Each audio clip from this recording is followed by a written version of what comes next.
एकदम मार्केटसारखे चटपटीत पॉपकॉर्न घरी तयार करायचे असतील तर 1 वाटी भरून अशा पद्धतीचे छोट्या आकाराचे मक्याचे दाणे घ्यायचे आहेत। मार्केटमध्ये कुठेही सहज उपलब्ध होऊ शकतात। आता एका पॅनमध्ये तेल घालायचं आहे। तेल मी ते 1 आणि अर्धा चमचा तेल घातलं। यामध्ये 2 मिनिटे छान असं फ्राय करून घ्यायची आहेत।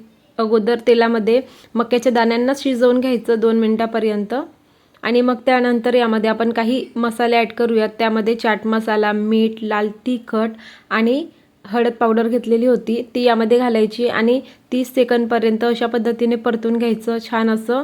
आणि मग गॅसची फ्लेम हाय करायची आहे आणि हाय फ्लेमवरती अशा पद्धतीने एक एक दाणे फुटायला आलेत की यावरती झाकण लावून गॅसची फ्लेम एकदम हाय करून घ्यायची, म्हणजे ते फुटत राहतात।